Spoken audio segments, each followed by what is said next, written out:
Welcome to the Bot Signal, your home for news and views about messenger chatbots. How to write a great welcome mat for your bot. Now, what am I talking about with this welcome mat? The welcome mat is any intro sequence that you have that is leading people into the bot. Maybe you've got a reminder bot for your live stream. Maybe you've got a goal setting bot for the Facebook group that you have. Whatever kind of bot you have, you probably have several places where people can get in and subscribe. This is what I'm talking about with the welcome mat. And why do you care that the welcome mat is great? Well, first impressions are everything, right? You want to let people know who the bot is, what it does, what you can do within the confines of the bot. You want a really good introduction.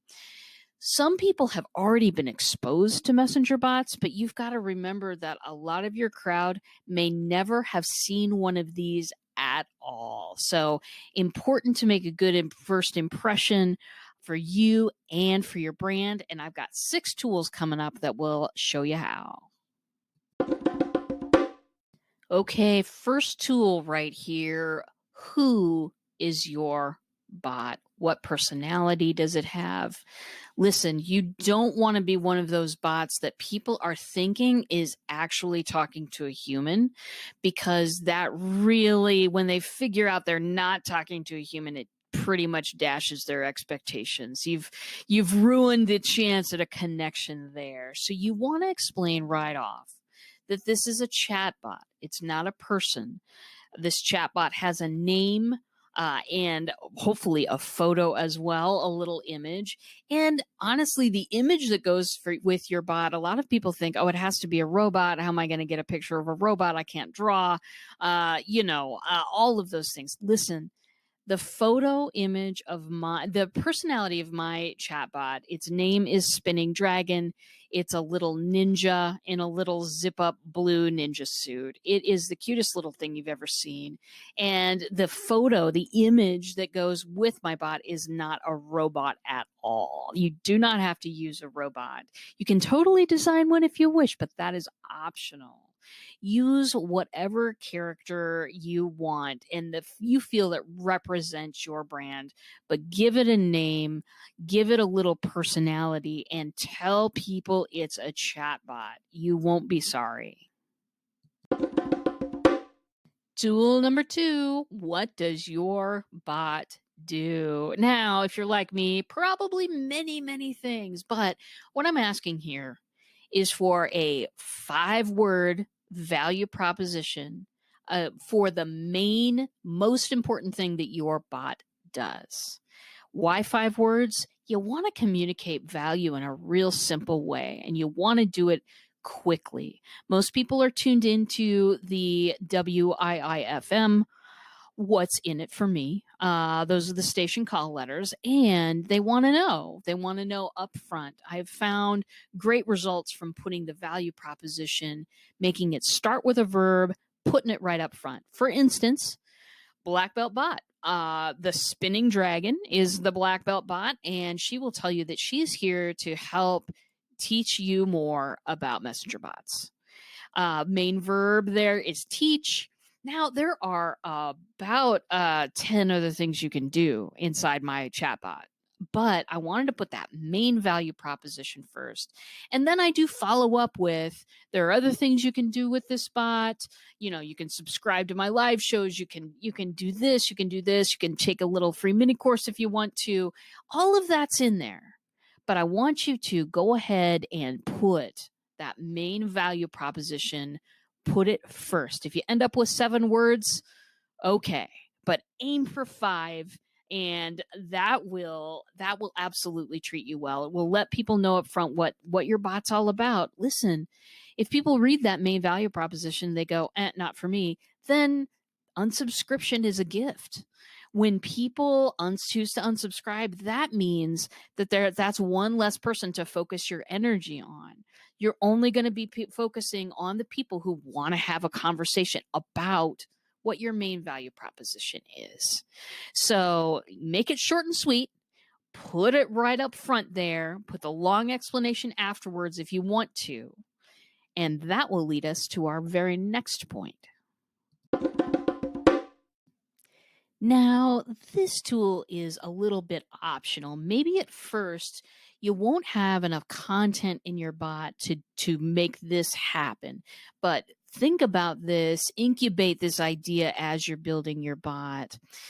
I like to make the entrance into my bot a choose your own adventure. I like to let people know what's available in there.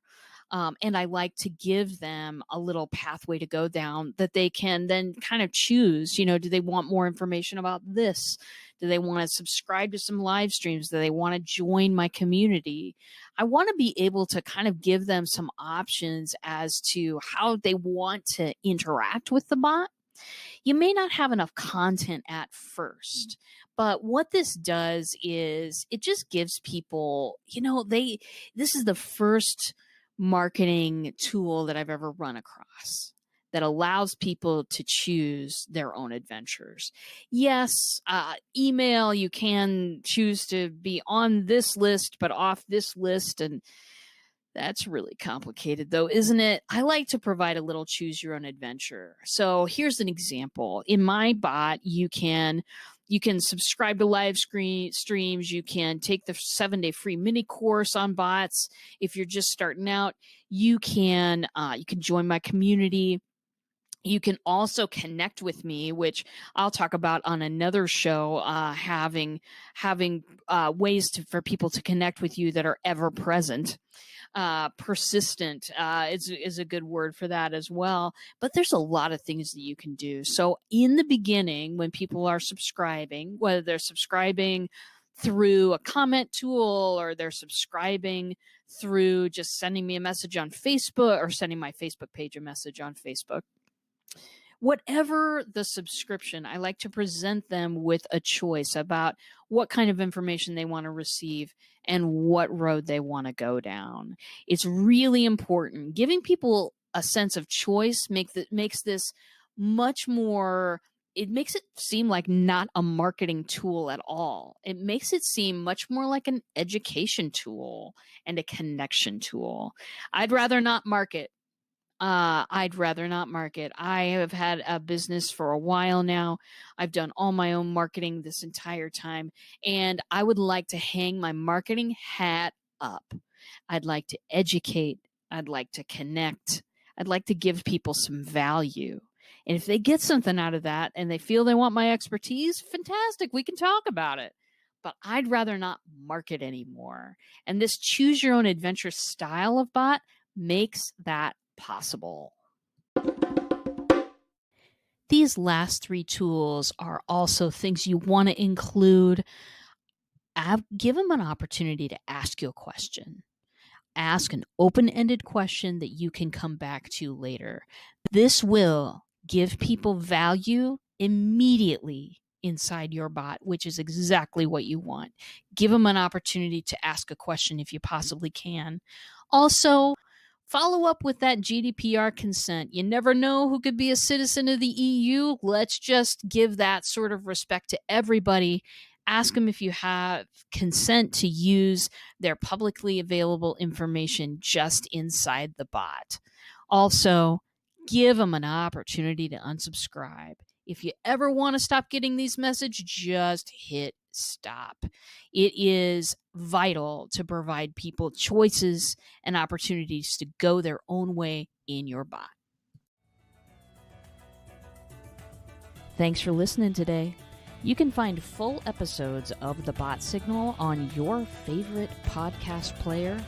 And if you have the Anchor app, stop in, ask me a question, leave me a voice message, and I'll include it on my next show. If you're completely new to bots and you don't know what's going on there, visit me at checkoutmybot.com. Start a conversation with me. Take my free mini course. It's all available. Thanks a lot, and I'll see you in a bot.